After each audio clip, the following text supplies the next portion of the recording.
There are going to be some dramatic changes to what our lifestyle is going to be once we have autonomous vehicles because it's a difficult problem to solve, not from a technology standpoint, is predicting and anticipating human behavior.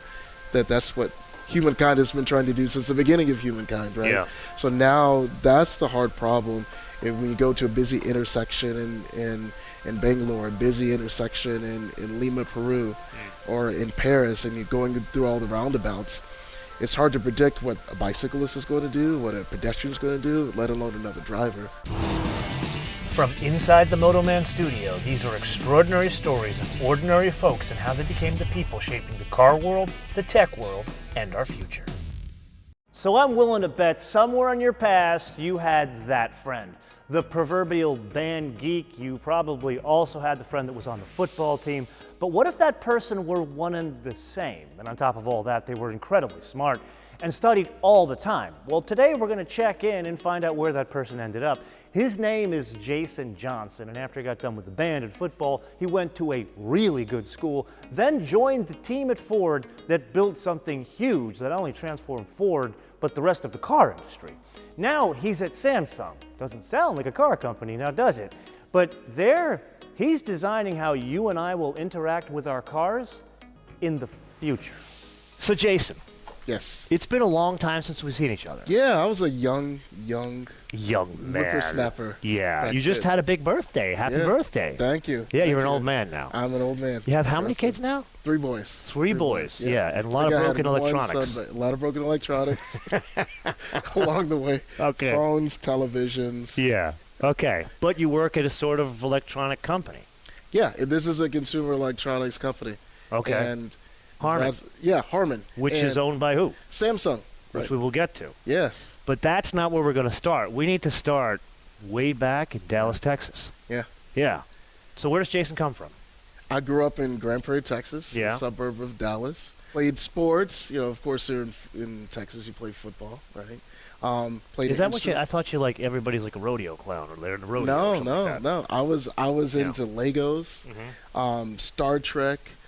Played the trumpet.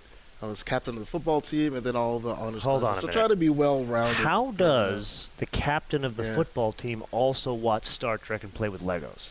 Usually those things don't go together.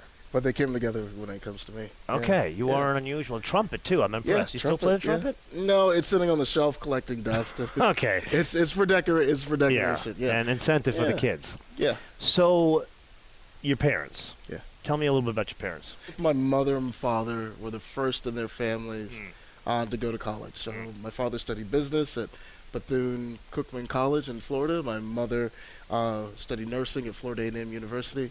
And as we were moving around as a kid and growing up, their goal was to work hard and instill that same work ethic. But your mother, she really worked hard. She was what branch of the military? Air Force. Yeah, awesome. She's in the Air Force. Yeah, okay. She's in the Mom Air was Force. tough. Yeah, still is. And that's her right there. Yeah. I love a mom. You bring your mom with you. Mom is part of the story. Is part of the story as we're building the future. As we know, baby boomers. Yeah. I just want to say you are the only guest on this show that has brought his mother to the show. And my mother-in-law. They're both of them. Oh, and your mom-in-law. I can't talk about them both because that'll get me in trouble. Okay. Yeah. Okay, so tough. Your parents focused on education, military background. Focus on education, and then I have other members of my family that are part of the military as well. Yeah. But just more than that, just knowing that they work hard so I could choose any university that I wanted to go to. And was this something that was implied, or was this something that they actually sat you down and said, it was very this direct. is what's happening? Yeah, correct, yes. Yeah. We work hard every day to create opportunities for you because we didn't have the same opportunities. So definitely, I remember we lived in California, and my father worked for the government, and the first email that I received, like he would go in there, he'd send me an email. And this was the days right before America Online came out. And generation growing up in the 80s and 90s, we grew up with email and dial-up, as that was emerging, and now look where we are today. Fast forward. You've got mail. That's what you. Yeah.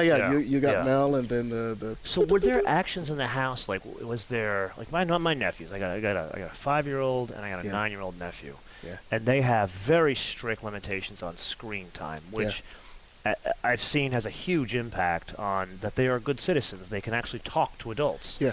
What was like your version of that? What did your parents not just say to you going to college, but what were some things in Jason's household that they may call it discipline parameters, whatever you want to call it? Yeah, well, there's a couple things. I used to, for each report card, I used to get $10 for every A. Nice. Well, it got to the point where they couldn't afford it, so we stopped. So we stopped that. But that was early on. But that wasn't the incentive that I needed. So there was a cap on the comp. Yeah, there was a cap, and then the University of Michigan tuition came. It's like, this is all the back pay, plus a little bit. And then there was something that my dad, because my father was an athlete, he played football and baseball. And then the one thing that he told me, I remember it was a freshman playing football in Texas, and I just got moved up from the B team to the A team. Yeah. Because we had five football teams, because this is Texas, and of course football teams every high school. And I came home really excited. I told my dad, "Hey, I got moved up to the A team," and he said, "That's great, but I'll always be more proud of what you do in the classroom than what you do on the football field." And that stuck with you. That's the motivation. So I wouldn't say I'm the smartest person in the room. Like Michigan engineering, I was a room full of geniuses. Yeah. But it's the work ethic. But to get there, you had to be the genius in the room in Texas. And you had to be well-rounded as well. So to go to a school like Michigan is even more competitive today. I go and talk to the students today. It's like, wow, how would I make it today? But being well-rounded, that's why I did the band, and that's why I did the sports and kind of the 3 A's. You didn't do the band to pick up girls? Yeah. Well, the band? Yeah. That's where the football came. Yeah. So academics, athletics, and the arts. So try to be well-rounded. Yeah. And that's what I try to instill in my 3 boys as well. So when you were younger, were you into cars at all? A little bit. Yeah. Right? Legos. I think, I was really into Legos. Yeah. It was in building things. And I built spaceships. I wasn't into cars. I was into spaceships. Super cool. Yeah. I was inspired by the Challenger missions and the space shuttle. Star Trek was my favorite television show. Yeah. Which series? Yeah, The Next Generation. Next for Generation. sure. Okay. Yeah, Next Generation. Yeah, Got it. Yeah. Are you excited about Picard? Absolutely. Yeah, I just found out about over the. Yeah. I got goosebumps. Kind of looking forward to it. Yeah, because he's my favorite captain. Yeah. Oh, absolutely. For sure. Yeah. Well, I don't know. Kirk's pretty awesome too. Yeah. I'm a Picard guy. Okay. Yeah, I'm a Picard guy, and the Legos and building things and making things. I used to always build spaceships. My 16th birthday, I went to space camp in Huntsville, Alabama. And I had a chance to pilot in the simulation, the space shuttle, and be a commander on the space station, and then just really thinking about what's the future, what else is out, there. So you were able to put 2 and 2 together even at 16. That you're like me. I'm a pilot. I fly airplanes. Oh yeah. And I wouldn't think past the I love flying. Yeah. Where you were actually extrapolating that into the future. How are we at going 16? to make this happen? How do we make this happen? How do we build this? How do we get to a point where I can talk to a computer? Yeah. Right. So as in Star Trek, just a computer and anything happens, and then I'm working. Fast forward. Not an astronaut, but I'm working on Forward Sync, which allows you to have voice control over mobile devices. So ever since then, and even in my entire career, it's now that I'm fortunate to be part of creating the future versus just reacting to the future. So you knew you wanted to get engineering before you even started applying to schools? Oh yeah. I remember vividly. I was going to be an aerospace engineer, and then talked to a few aerospace engineers, and then learned that this was the late '90s, and there was cutback in defense and aerospace.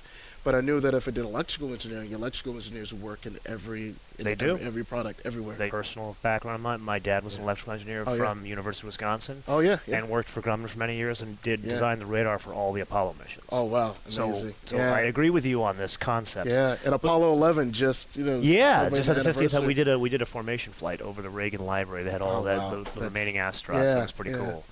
But were you able to put this together on your own, or was it your dad kind of saying you put this together, or you did this? Parents and then network of teachers. I have to definitely credit. So you had a group of people investing in you pretty early on. Absolutely, yeah. Okay. Absolutely, yeah. And then what's it like when you get to Michigan, where you're no longer the genius in the room? You're now all the geniuses in the room. Yeah, and it's the work ethic had to separate. That's what I had to do to separate myself, and really to just to graduate. And Michigan is a great place. None of my best friends are engineers except for my wife. Wait a minute, you met your wife at school? I met my wife in school, Really? And her grades got better when she started. I don't believe this at all. Yes, she will tell you this. You can call her right now. Okay, no, you're going to invite me over for dinner. I'm going to ask her. All of our dates were in the library, right? You're a real romantic. Yeah. Yeah, the football didn't help you in that one. No, that was way past me. But Michigan was a well-rounded institution and still is. So where was your wife from? She grew up in Virginia. Okay, so she's also the genius from the room in Virginia, but now one of the geniuses with you. Correct. Yeah. And where in your university career did you meet her? What year? Oh, might have been sophomore. Oh wow, early on. So junior year, maybe junior year. So you guys are like an old married couple. Yeah, we are. Really old. Yeah, 14 years. That's pretty sure. 14 years. Yeah. So you go through university. I gather you're not on football there. You're not focused because you're focusing on engineering. Yep, I had a few engineering scholarships. Yeah. A few. Yeah. Well, they all start adding up. Okay. A little piece here. So to the point, this is actually I've spent a lot. I help with admissions with my alma mater. And I'm big. My audience knows I'm huge against debt, especially with school. Was this able to completely pay for school for you? No, not at all. Not at all. I think it took me another 10, 15 years to pay for it completely. Oh, wow. Okay, so even coming out in engineering, which is a good salary, took you 10, 15 years. Yeah, to pay it. But, I took my time. Yeah. To pay See, it kids, back. school debt, not a good thing. Yeah. So what are you thinking? You're going through university. Yeah. What's next? Yeah. Where were you thinking the next step was? Yeah, I honestly didn't know, but it clicked for me. I think it was maybe sophomore year where Ford Motor Company came onto campus and they were doing recruiting. And I was fortunate enough to get an internship. So it was first of 3 internships that I did at Ford. So my first internship was in commercial vans quality.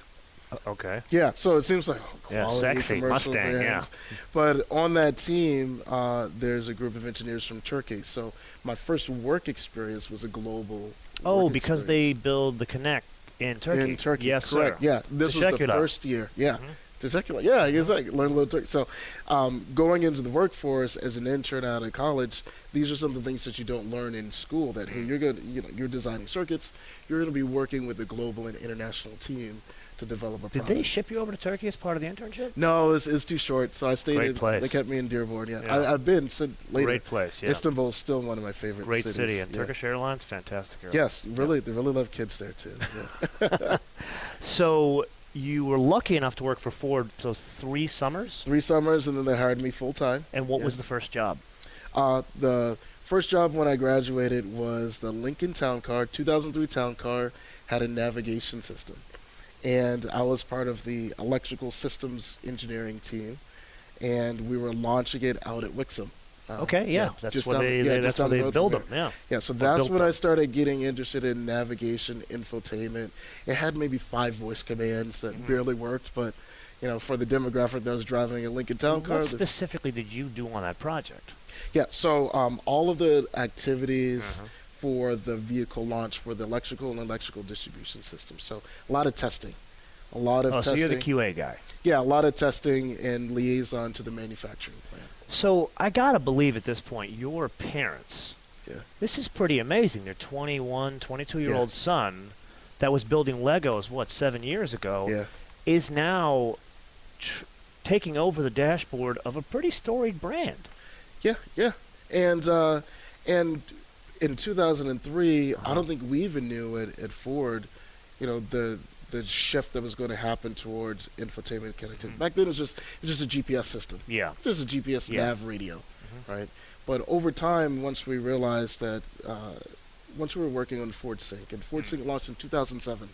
That's the same year that the iPhone launched. So, working with Microsoft, just really having that vision of what the future was, and a lot of that catalyst of that vision was Bill Gates and Bill Ford coming together. But one of the things that we realized really quickly when it launched in 2007 in the Ford Focus, in the entry-level vehicle, is that we're democratizing technology and making it accessible to everybody. And that's the original vision of Henry Ford. But when we started launching Sync, then now the focus became towards the technology versus the miles per gallon, the fuel economy or the powertrain. In other words, it didn't really need to be, the price of the car did not need to correlate what you were trying to do. Correct, yeah. And there's a joke that, you get Ford Sync for $12,000 you can get a free Focus, right? So the mindset really started to shift in 2007, 2008, and then you have the iPhone, and then you have My Ford Touch, and then you have mobile apps all coming together. But before we get there, I'll say 2002 is when you're designing basically a fancy version of Garmin for a Lincoln.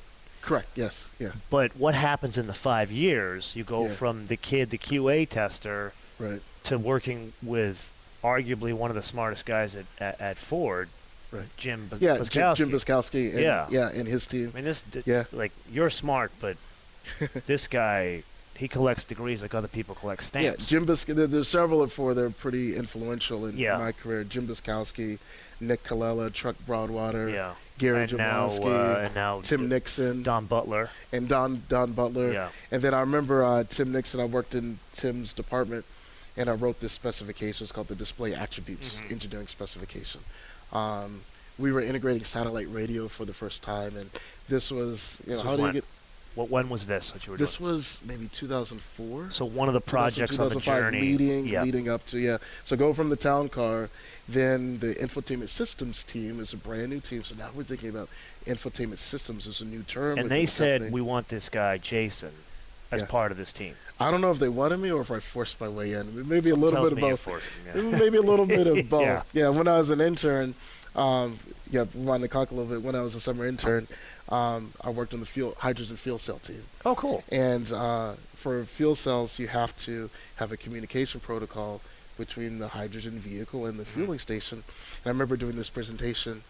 There's this wireless technology that we use instead because they have this long cable that should run out. Yeah. It's called Bluetooth. Yeah. And it's going to change the world. And everyone kind of looked at me like, okay, Bluetooth? And why is this kid Why is it called Bluetooth when it goes in your ear, right? So that was what drew me to the infotainment systems team and said, hey, we're going to put Bluetooth in the car. Yeah. You can have a hands-free phone call. Yeah. So I joined the infotainment systems team to work on this connectivity module, this media gateway module. So what are you, 24 at this point? Yeah, I'm about 24, 25. 24, 25. So, but it sounds as if you were able to the engineering part we get. You were one of the geniuses in the room at two places so far. Yeah. But you were able to figure out a rather political organization because Ford is unusual in that. All companies are political, but Ford is Ford. Yeah, and you were able to understand the hierarchy and put yourself in the right place. How did you do that? Correct. Yeah. With those individuals that I listed. Yeah. And I think the key thing, if I were to go back and give myself advice, is just read relentlessly. And I still tell people that read all of the detailed specifications, because I used to read the Bluetooth specification not for fun, but just to understand how Bluetooth worked. Yeah. And then my job, once I moved to the navigate from the infotainment systems team to the navigation team, was how do we design the user interface to bring this technical jargon, gobbledygook, to something that's meaningful and makes sense, to make it easy to use. Right. So I hit this point a little bit harder here. Yeah. You did the old Bill Gates thing where they gotta need you. You did a lot of research no one else was doing, and you turned up at conference rooms and saying there's this thing called Bluetooth, and it's not what the kids are doing to make themselves look cool. And then you explain it, and you're like, the next time they come around with a hard problem, like, what about that kid Jason? That talks about Bluetooth. That talks about sounds like a moron display, sometimes, but he really knows his stuff. That talks about this display attributes engineering specification and how you can send display information over the CAN bus, right? So you turned yourself. They had to need you, and that's how you got into these organizations. Absolutely, yeah. Okay, so you go from the Bluetooth team was a full 4. Where do you go from there? Yeah, and then join the navigation team, and then we back to navigation. Yeah, so Bluetooth team. It was a Bluetooth connectivity and navigation team, and then we started working with Microsoft on Ford Sync. And of course, it wasn't called Ford Sync at the beginning. It was called this Media Gateway module, and we were going to make it possible for you to have a conversation with your mobile phone. And then there are other Bluetooth systems out there, but we connected it to media, so you can connect your media players, as well. So clear up some confusion here, because everybody has heard different stories about this. How did this actually start? Was it really Ford or Bill Ford talking to Bill Gates? I think that was or, the or initial. vice versa, or you guys just came Yeah. up with it, and then they happened to have a meeting at like a private airport or something. I don't know. It might have been a little bit of both. Yeah. I think we had some of the ideas circulating because we had a Bluetooth module Yeah. in the works, but we know we needed it to be different because we went first. So it wasn't just making a speakerphone in a car. You guys realized Oh, you had it's to do more- more with it. Yeah. There's And a lot more to it. that predated the Bill and Bill conversation. The Bill and Bill conversation was at some point along that journey, Okay. where the two companies are motivated to create the future together. Right. And what was like Microsoft? Their business is let's create a platform and have a lot of Correct. people come off the platform. Yeah. Sync looked like let's create a platform, and it looked like an exclusive deal at that point. Yeah. In the early days, it was. Yes. And was yeah. it designed to be that like indefinitely? Indefinitely? I'm not sure. Yeah. But I think the Ford was really invested in it because we realized that just phone calls and media player was only the beginning. Mm-hmm. Right after that, we added emergency assistance. Then we started adding app link. Then the apps started to come on board. So it was a platform that grew over time. Yeah. And then we introduced My Ford Touch, Mm-hmm. where we really focused down on providing a touch-based experience and then enhancing the voice capability of it. I distinctly remember this. Yeah. The Ford system was unlike any others out there. Right. Did you see others that they were trying to do something simultaneously in the same time period, or were you guys that much farther ahead and just got to market because you were farther ahead? I think we got to market because we were farther ahead, a little bit quicker. Yeah. I think you saw similar systems from Cadillac and Chrysler at the time with Uconnect. Yeah, but they And then weren't the as Q capability. encompassing. No, and then because we encompass not just the center stack, but the instrument cluster. Yeah. The whole package was My Ford Touch. Yeah. It all came together. And you were much earlier on the voice. Correct. Much earlier on Yes. the voice. And then Ford was one of the first to actually market and advertise that Just the technology package as a feature. Because before, when you saw a car, it has AM, FM radio, maybe it has a nice sound system. Yeah. But now Ford had the advertising that was focused on the infotainment and the connectivity. So I'd be sitting at home and say, "Oh, I did that," and we did that. It's pretty cool, isn't it? It was the catalyst, and it was the center of the advertising and the PR campaign. Yeah. So, and even in the dealerships, I still go to the dealership and I remember I went to the Lincoln dealership. They said, "Oh, would you like some of the sync training to go with your new Lincoln?" I said, "No, I don't. I think Yeah, I'm I think I'm good. yeah, Good. I've trained the trainer that Yeah. trained the trainer. Yeah. On that. But my wife, she could use it. Yeah, yeah, absolutely. Yeah. So that's where our journey comes together. Yeah. That's where you and I work together. Yeah, absolutely. Yeah, so that was I was hired to Years do ago. this film for Ford for the Focus and the Sync, Yeah. and it was pissing down rain in front of the Henry Ford Museum. Yeah. And they Yeah. put me in a car with you, Yep. And I was in there. Yeah. and I was blown away. I'm like, here's this guy. He looks like he's 3 years old, and he designed the system. And I was Yeah. kind of angry. I was like, what? Yeah. So tell me a little bit about that part of it, because now here's this guy. What are you at that point? You're 28, 30? Late 20s. Yeah. Yeah. Almost pushing 30. Yeah. Yeah. And late so here 20s. the system is now out. Yeah. And where do you think you're going at that point? Yeah. At that point, the most rewarding thing for me was it's out there. People are using it. You go to Costco or you go to Target and see people in the parking lot that have it. You get all this great feedback. Yeah. So we're already thinking about what's next. So what was next for me was to launch the system in Europe. So we've Okay. launched it in North America. So let's go to Europe. So packed up the family. Had one kid. Okay. Yeah, Langston. But not a yeah. minivan yet. No minivan yet. So Okay. I'm still driving small cars. Good man. Yeah. Good man. Yeah. Moved to Germany. Got a stick shift. Right. Smart. Yeah, That first time. Fiesta, then a Focus. Fiesta went is up a there. super fun car. Yeah, they're Yeah, all really fun yeah. cars. Well, all those cars in Europe needed sync. Of course. So I became the ambassador from the sync team. Now, Yeah. were they open to it? Were the folks in Germany like you turn up, and do they say, "Who's this guy? Like, Yeah. he wants to make people start talking to our cars?" We Yeah. don't do that here in Europe. Yeah. Well, I started building the relationship with the team in Europe before I moved over, so it was kind of a push-pull. But I remember the first time we went to Italy, and the head of Ford of Italy was there, and we were giving the demo. And the first time that you see somebody being able to talk to your car, to talk it to a device, you see Yeah. their eyes light up, Yeah. that wow, like, of course they were ready for it. And if we think about, we take for granted Google Assistant and Siri and Alexa today, but for during that time, like 2009, 2010, a lot of people were experiencing voice control for the very first time in In the a Ford. car. Yeah. In a Ford, in a car, period. And then so we were really setting the foundation. You know, this is well before, this is even before Android even existed.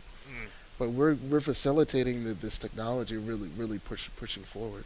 And then so that was a global appeal. It wasn't, oh, this is only going to work for the U.S. Yeah. And once we got the Italian language and Spanish and German, you see everybody's eyes light up. And yes, of course, there are other competitive products out there the same way, but the way that we packaged it and marketed, we kind of took the same playbook, and it was Yeah. a success in Europe as well. And so at this point, you're a little farther along in your career. Are you still the guy doing the work? Are you managing teams? What's happening at this point? Yeah, when I moved to Europe, I was promoted, so I had a team of seven or eight people, and that were responsible for launching Ford Sync in Europe, and I was a connectivity supervisor for Ford of Europe. And how long were you over in Germany? 2 years.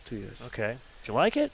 Loved it. That Yeah. was, aside from college, that was probably the most transformative experience Yeah. in my life, because every day was a different learning experience. You were in Cologne. In Cologne, yes, Yes, of sir. course. Yeah, you're in Cologne. Ich habe an Deutschland gewohnt. Yeah. No ambition, Deutsch. Okay. Only a little bit. Yeah. Only- And you just travel around with the family? Of course, yeah. Went Yeah. to Istanbul. Yeah. Okay, so, nice. Yeah, that's when we went to Nice. Istanbul. So Italy, Western Europe. And Yeah. It was always an adventure going to the UK or Yeah. going to Spain. Now, we covered a lot of ground in 2 years. For sure. your wife, she works in this industry as well. Yes. She's at Fiat Chrysler She's now. at Fiat Chrysler. Yeah. What was she doing back then? She was a human factors ergonomics engineer. So her job was to make the manufacturing and assembling of vehicles safe for the operators. And she was doing that work for Ford at the time. In Europe as In well. Europe. So she got a job in Europe She as got well. Yep. Wow. Not bad for two kids from University of Yeah. Michigan. I'm Yeah, kind we of did all impressed with right. you guys. You guys did well. Leaders and best. Nice. Okay, so you're there 2 years. Yeah. You come back. Did you come back to Ford?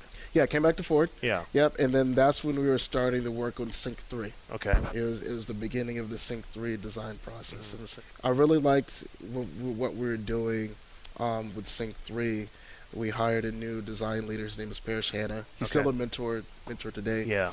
And when you look at My Ford Touch versus Sync 3, we were really focused on simplicity and reduction, making the interface easier to use. Because now the iPhone's been out in the market for a while, and the Apple hysteria, Jonathan Ives, and Yeah. everything that Steve Jobs had done. So Yeah. consumer expectations have changed, so we had to change as quickly as we could. What does that mean? What? Give me 3 examples of what you had to change.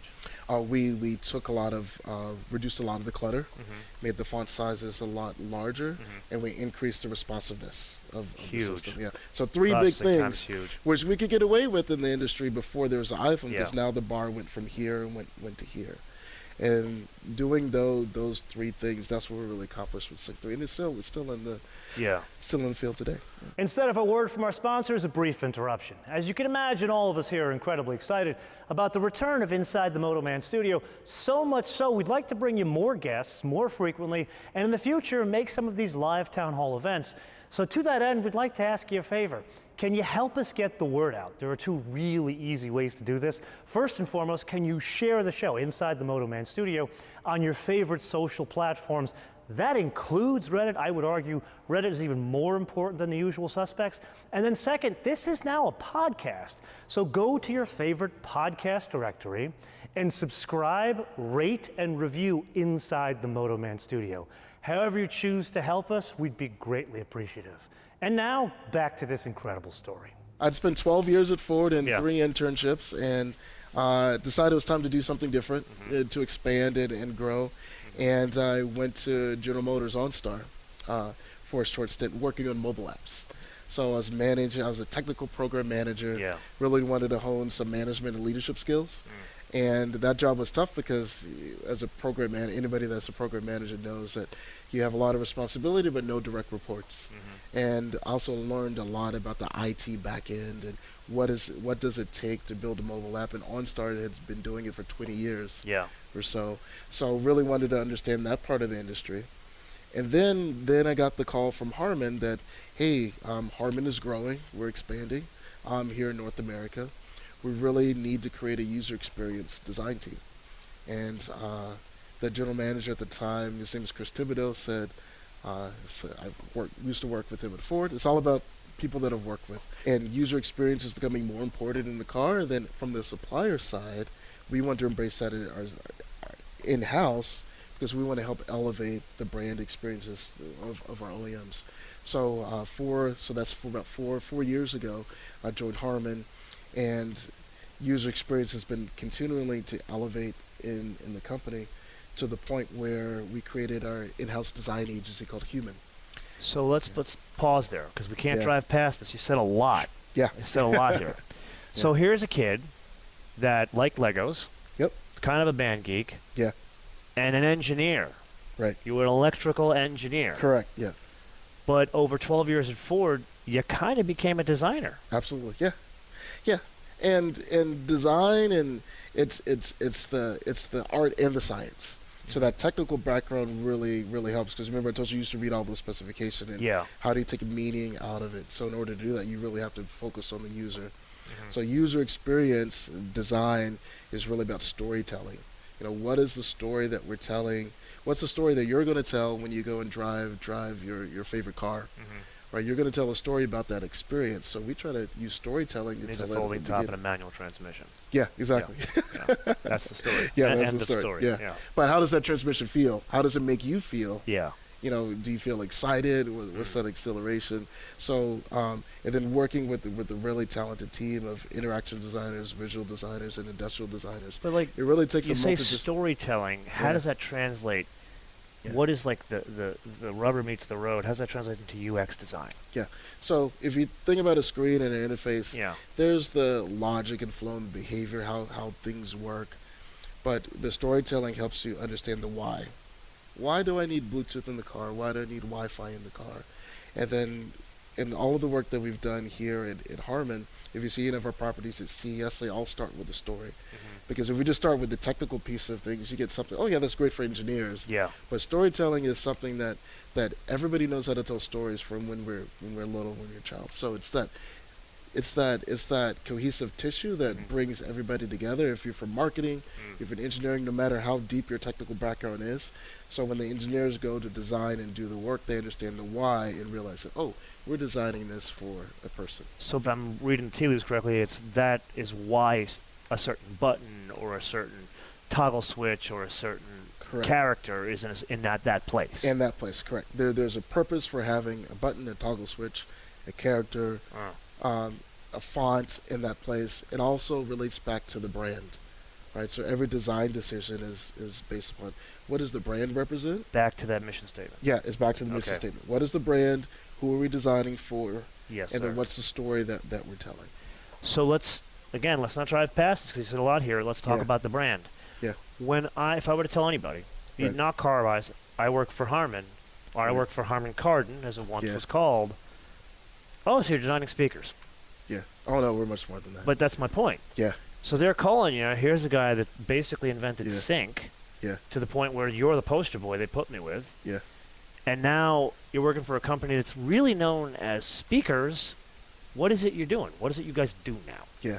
So we provide all of the technology enablers to create a complete digital cockpit. So we think about mobility and think about cars. Put aside our speakers, headphones, and amplifiers, our consumer business, but in our automotive business, we're transforming the company to be more experience-driven. Because between Harman and Samsung, we'll get to Samsung in a minute. We'll get there in a bit, because most people know about that, We'll get there. Yeah.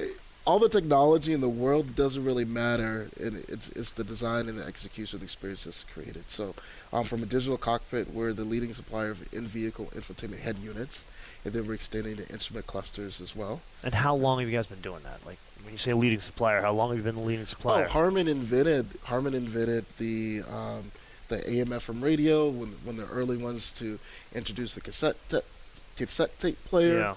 early navigation. So this is our Harman Becker heritage from Becker, of course, in Europe. Oh, absolutely. Yeah, so this goes Becker back. Europa and like Yeah, an the Becker old Europa. Mercedes. That's Absolutely. us. Yeah, so Harman invented the tuner. So, for example, when Google, of course, Google Automotive, we're partnering with Google, and they look for partners that have expertise in this field, and then, why not partner with the team or the company that invented the AM/FM tuner? So we have been in cars from the very beginning, from the Becker Europa. Which goes back to our thing you just brought up, Samsung. Yeah. Again, I don't think most people know Samsung owns Harman. Right, yeah. And if I'm looking at it from my perspective as a guy who came from the tech world, I'm kind of on the business side, when I'm trying to grow a business, you have the ultimate decision: fix, sell, or buy. Right. Samsung had to have that discussion with themselves, and what did they decide to do? They decided to buy Harman. Yeah. And why did they decide to buy Harman? Our automotive portfolio, then also our audio expertise, and I would say also our relationship with all of the automakers around the world. From the outside in, I would say it's because they could get into the automotive business tomorrow, and because of those relationships. Absolutely. Is it going the other way? Like, does your expertise go to the handheld devices? It's shared. I wouldn't say directly at this point, but I can say that the collaboration with Samsung and we've done we just had our kickoff last week for CES 2020. Already? Yeah, already. Yeah. No, this is almost August. Okay. Yeah. So just so you guys know, they're seeing this in the fall, but we're shooting this in the summer. Yeah. It's hot outside right now. Yeah. Hot for Michigan, not for Texas standards. Not for Texas, no. For Michigan standards, but it's they listen. I would say that they listen to our expertise, and because I know they've got a group here that's been working in automotive their entire careers. And I wouldn't say it's going back into the mobile phone place yet, but I know that there are some technologies such as DeX that they're adapting for automotive. Bixby is adapting for automotive. Yeah. So I would say, yes, some of those use cases and scenarios, some of those stories are going back into the Bixby product as we enhance Bixby to bring it to the automotive environment. So what is it you're doing now? What is your role today? Yeah, so I'm the director of user experience design for mobility for automotive. So I have a team of designers around the world. So when you say you guys are working for some of your clients, are the clients all internal Harman or the clients outside of Harman? Both, internal and external clients. Can you share with me who outside these are? I can give one example. So Subaru. So this is before we were called Human. So Subaru came to Harman and said, "Hey, we need a head unit." They also said we need an award-winning design to go along with this head unit. So it's not just the UX and the actual unit behind the dash, the tech. Right. It's actually you are designing. Yeah, everything. Which is why I saw a stack of those things when I was walking in here. Correct. Yeah, you saw that. Okay. Yeah. Now I'll try to get a picture. Hopefully the Pulit's eye that's been following us around does not do that. But we're partnering with several of the other brands. We've announced publicly that we're working with Fiat Chrysler. Okay. As we're bringing Google into the car and Android into the car. So that's something that's coming in the future. How much impact do you have actually on the hard design, meaning the dashboard? Like Bose. I've had a good relationship with Bose, and we spent a lot of time talking with them. And one of the struggles with Bose was they've wanted to put the subwoofer in the firewall of the car for many years, which I'm sure you guys want to do the same thing. Yeah. But the car designers and the packaging engineers would be like, you can't take that space, it's mine. Yeah. And finally, it wasn't until the 2013 S-Class where Mercedes agreed, fine, you can have it, stop complaining, and it transforms the sound experience. Yeah. So how much of that do you have access to now? How much input do you have on the hard design pieces? Yeah, it's a spectrum. Some OEMs, it's a very free flowing and collaborative process. And others are more strict, like you said. So my colleagues that work in the car audio, the industrial designers, we like to get involved as early as possible before a lot of those hard points are fixed. Yeah. That way we can influence not only the placement of the speakers, but the placement influences the sound, but also in the design and integrating the design into, because we've got two brands that we're bringing together. So we call this symbiotics, where the two brands kind of bring together. So if it's Harman Kardon that we're putting into a Subaru, or if it's Mark Levinson that's going into a Lexus, or many of our other brands, we try to find what are those intersecting design elements that will elevate both brands together. And are you focusing most on UX, like your team? My team's focused most on the UX team, and then my colleagues within Human, how we're organized, focuses on the industrial zone for car audio. Got it. But we have the same processes, just different medium. So he creates prototypes. My colleagues Philip Seaboard, he'll create prototypes and they'll do 3D printing. Okay. We'll create prototypes that run on Android tablets. But we all start at the same place, understanding what the brand is, Yeah. who the people are, the persona who we're designing for, and then we're just executing it in a different medium. Mine is digital, Yeah. and then we have the physical. So the digital and the Yeah. physical come together. So, again, I'm seeing a theme here, starting Yeah. back at the kid with the Legos. Back You to Legos, said yeah. early on Yeah. to read religiously. Yes, absolutely. And I gotta believe that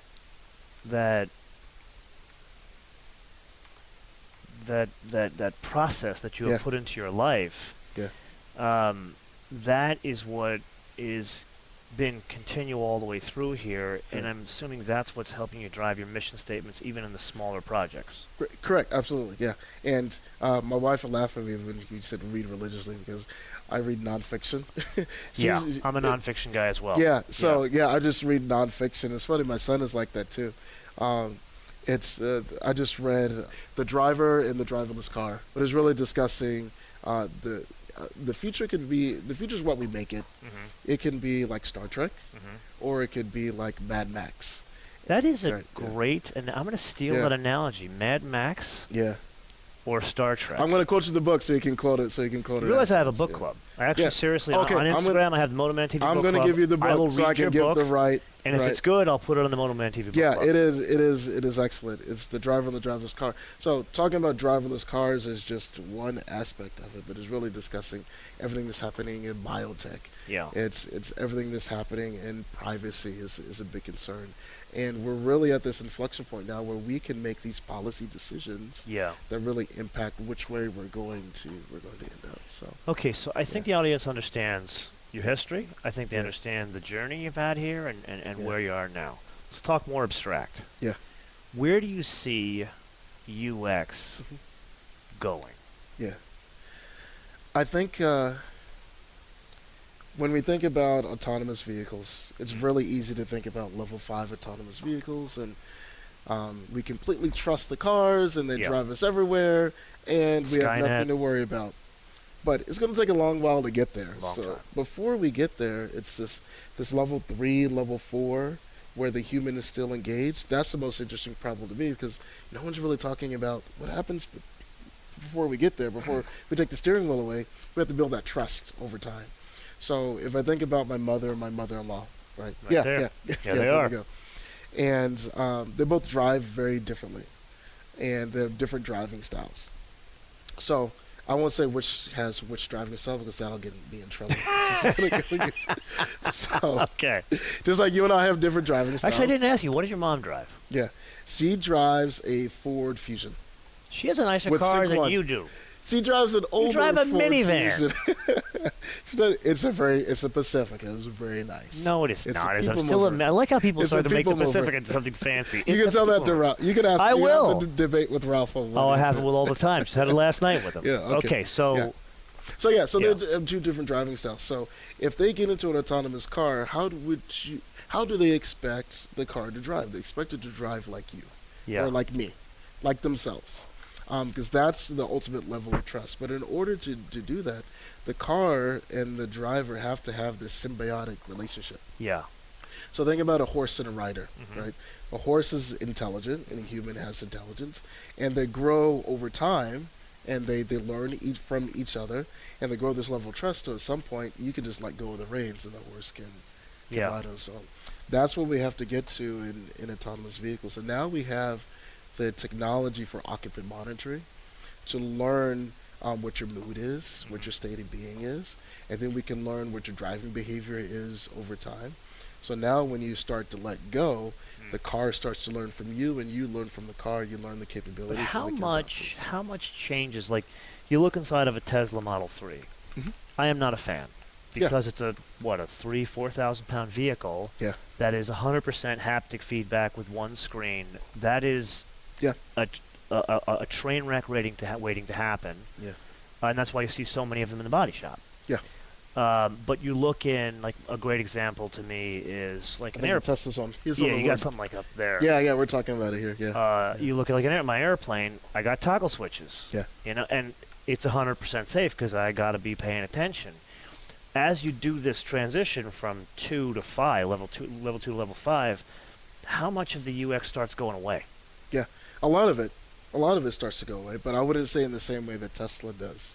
So you still see toggle switches and like rotary knobs for certain temperature, functions, there's no easier way to adjust the volume than just turning I it agree. up. Why Right? don't You anybody can go have- back to this? You can have the gesture, and you end up just waving your Yeah. hand in front of the knob. You just reach out, and Yeah. so there's some things that are. Well, my gonna- nephews thought in the X7 the gesture control thing was the coolest thing Yeah, ever. it's the coolest thing, Yeah. but is it practical? Yeah. Right. So they actually liked it better than Yeah. the autonomous driving. I did Yeah. the hands-free thing, and they were totally unfazed. yeah, Yeah. I parked a Ford. It has an automatic parallel parking. Yeah. This the kind of hands-free. It takes some time to build up the trust in order to Huge. do that. But that's an example where technology and these interfaces that start to disappear, we're replacing them with things that are more seamless, that are simpler. So once we can do that, replace them with things that are simpler, then that's when things start to melt. And when does this happen? Are you designing this stuff now, like today? Yes. Really? I can't say exactly when, but these are the things. This is what we're always driving. I promise for. I won't tell anybody. Yeah. But even this board is discussing, and then the board over here. These Yeah. are things that we discuss every day. Is kind of what's our motivation for simplicity and reduction. There is a drive, especially within the United States. Our lives are way too complex. There's a lot going on. We got a lot of places. We got places to go. Got places to be. But that goes back to what you said before about Yeah. Mad Max versus Exactly, yeah. Star Trek. That spectrum. So we could keep It's up to you. adding features into the car, and it keeps confusing people. But I'd like to have the discussion. Well, which features can we delete now? Now that we have cameras that can monitor the road scene ahead of you. Now they have cameras that can monitor what's happening into the car. Yeah. Of course, respecting the privacy. But with any technology, there's more technology. You could create more problems. So than what are 3 things that you're taking out? 3 things that we're taking out? Oh, wow. Data services when it comes to streaming over satellite radio, because a lot of that can be replaced. Once we have 5G telematics, Yeah. now the car becomes a hotspot. Right now the car is completely connected to the Internet of Things. So now there's things, now that we're going to 5G, we have that ubiquitous connectivity. How much processing and compute do we need to have in the car? Right. So now we're thinking about when it comes to navigation. That's probably the best example. Cloud-based navigation makes a lot of sense because now music is primarily streamed. Yes. Right, into the car. So what does that mean for how do we design an FM tuner to connect to the cloud? Of course, you'll still need the terrestrial tuners, but really a lot of our thinking is what's the 5G world look like when we're connected all of the time? And then starting with navigation, what are some of the processing and compute that we can move to the cloud? Whereas we know if you look at Google Maps, a lot of the compute for Google Maps is already in the cloud. So that's what I mean by the data services. Okay. Like Sirius and things like that. If I may say, you are a 40-year-old man. Yes. And you've proven now over Just crossed over. Just crossed over, but you drive a minivan, which is not good. A people mover. You don't live in Germany anymore. You can't use that term. For 30 years, you've proven that you go out and do your independent research in whatever it was. What are you doing now in your independent research to see where, like 5G networks or Internet of Things? Like, what are you doing now that's the research to help you see the future? Because you're the guy paid to see the future. Yeah. I think really understanding what does 5G mean, and it is more than everything's faster and low latency. There are going to be some dramatic changes to what our lifestyle is going to be once we have 5G. And then also really trying to understand human behavior when it comes to autonomous vehicles, because it's a difficult problem to solve, not from a technology standpoint, is predicting and anticipating human behavior. That's what humankind has been trying to do since the beginning of humankind, right? Yeah. So now that's the hard problem. When you go to a busy intersection in Bangalore, a busy intersection in Lima, Peru, or in Paris, and you're going through all the roundabouts, it's hard to predict what a bicyclist is going to do, what a pedestrian is going to do, let alone another driver. So we really have to understand that first. Yeah, but how do you prepare for that? You're the guy that, you're the one that solved the problem. Yeah. I don't. Yeah. I'll be a guy living on a farm with my 911 with a stick. I'm not going to interact with you people. And you'll be happy. And I'm going to have my old iPod that has my music that is not streamed on anything because I'm a paranoid New Yorker. Yeah. But you are the one that has to figure out. So what are you doing to research this? Like, where are you learning from? Yeah, so there's a lot of great university work that's happening in university papers, and there's actually a lot of podcasts just discussing human behavior. Yeah. And we have a psychologist on the team, so there's some research that we're going to do ourselves. So there's secondary research that's already out there, but there's some primary research that we're going to start doing. Is this where Samsung comes back into the picture, where they just happen to know a thing or two about telecommunications? Yeah, and technology, absolutely. Yeah, especially on the 5G side. Yeah, because they're really spearheading the 5G transition for the mobile handset. Yeah. So when we talked about what does the world look like, it's the world is what we make it. It's that. If there's anything I've taken from this, I love that paradigm. Because you look at Seattle. And I'm going to quote the book. Yeah, it's a great book. But if you look at Seattle and San Francisco right now, that's Mad Max. Yeah, yeah. But if some of the stuff you're working on, that's Star Trek. Yeah, that's the prime directive. Yeah, exactly. Yeah, so that's the influence that Star Trek has had, and a lot, not just me, but just anybody that works in this field, that works in the technology space. And like you said, our daily lives will be different, and you almost intimated it's not just in cars. Oh yeah. Give me a couple examples of how is it going to be different? Yeah. So think about if I have a 5G modem. Instead of having fiber or cable running to my house, I could have a 5G modem that sits in my house, and then now all of my devices are connected to that modem and I have no more cord that's connected. What are our data and subscription plans like from the mobile carriers? Am I writing a bill for my car, a bill for my home, and a different bill for my handset? Yeah. Don't know yet. So those are still some questions to uncover. And you have to answer this as part of your role at What does it Samsung. mean to consumers? Correct, yeah. What does it mean to the user? And then when we think about the car, there's edge computing. Yeah. What does computing look like at the edge, where the car or the device doesn't have to go all the way back through the cloud to get the answer? Yeah. It's getting the answer from somewhere locally. What does that mean to users and consumers? And more importantly, how do we make that as transparent, as seamless as possible? Right? Fascinating. Yeah. Okay, so let's step back here. You're like the man. You're no longer the band geek that played on football. Yeah. You manage a team. Actually, Correct, different studios from what you just told me. Yeah. Where are they coming from? Are they coming from CCS and Art Center? Are they coming from MIT and Michigan? half the team downstairs from CCS. Yeah. So we're strong in CCS. And for the avoidance of doubt, CCS is what? The College of Creative Studies in Detroit. Okay. Premier design and art school. Yep, it's like the Yale or Harvard. In the world. Yeah. And I have a member from the Royal College of Art in London. Also a great design school. Yeah, also a great design school. Ian and Murray went there. Yeah, University of Michigan, of course. I'm not biased for my recruiting. Huge Zingerman's fan. Yeah. Cornell and Carnegie Mellon has a great program. Nice. So, nice. Of course, there's the Stanfords and the MITs. We got to get Arizona State in there. I'm going to connect you with some people at Arizona State. Great research university. Don't laugh at me. I'm being dead serious. Yeah, no, I'm going to get you connected. Yeah, and the thing is, we all have to come from everywhere because these are tough problems to solve. And our experience, my experience is biased towards the automotive industry. I like to hire people from outside of the automotive industry as well. Really? Yeah. Like, what are some of their backgrounds after university? Like, where have they come from? Some have worked on the supply base. Some have worked in website and mobile design. Web services, yeah. Because if you think about the design process for the digital interfaces in the car, we're working in Android. So it's the same tools, but just a different application. Yeah. So let's step back. Yeah. You're an old man now. Yeah. You've got 3 boys. Yeah. You have a minivan. But now you've done some amazing things in your short life. Oh, yes, absolutely. Thank you. Let's say we're talking to that kid in Dallas that's 12 years old that wants to go to space camp. Yeah. What are 3 attributes of your life that got you to be Jason of today? Oh, well, 3. 3 attributes. Yeah. I would say hard work is the number one. That's where it centers on. It's really working hard when it's not popular, right? What does that mean? Working hard when it's not popular. That's a good point. Yeah. So your friends are out playing or partying, but you're in the library studying. Yeah. Right. That's what's really important. I'm gathering there was a lot with you. Well, even on your dates too. Yeah.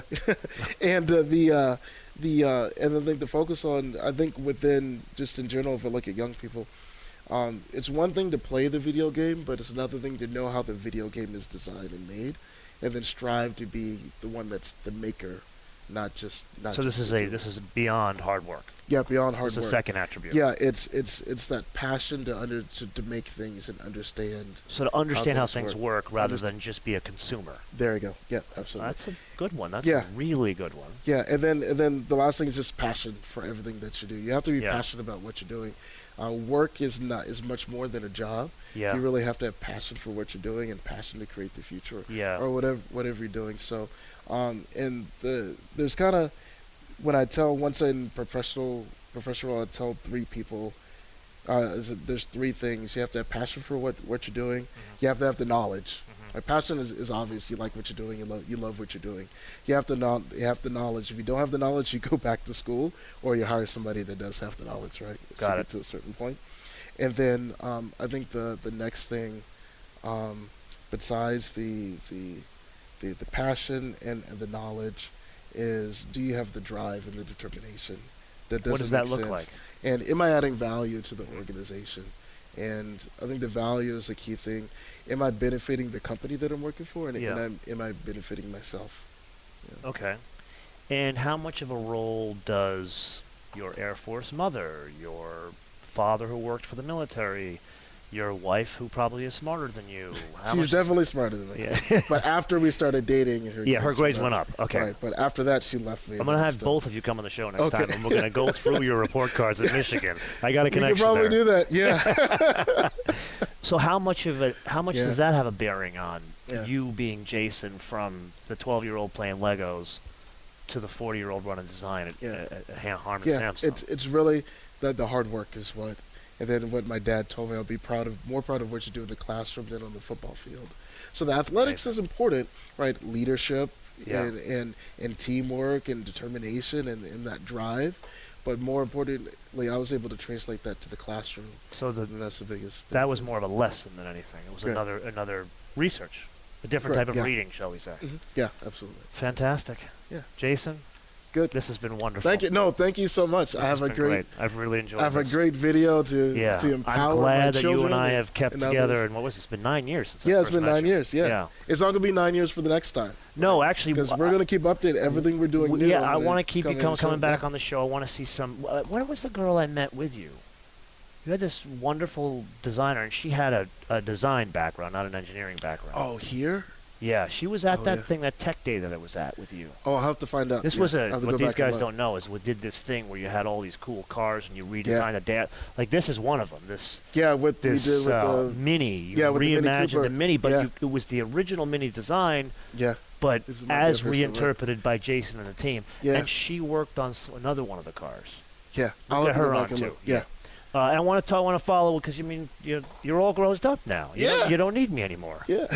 Okay. No, because the thing. So thanks for having me, because I think when people forget, you're so passionate about cars and mobility. Sir. Yeah. And then when we go to the autonomous future, there's the autonomous future. People think for some reason that passion is going to go away. Yeah. No, that passion for a sleek looking sports car and the way that it makes you feel is always going to be there. So I agree. When people say, "Oh, it's bland and everything looks all science fiction and stale," I want to remind them of you, because it's people are still going to be.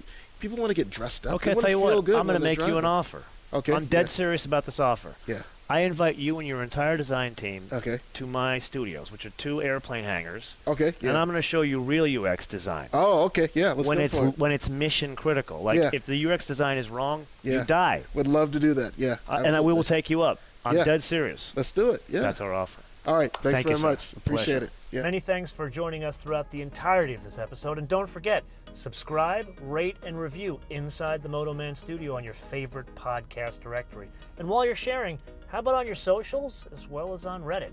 Until our next incredible guest, bis später.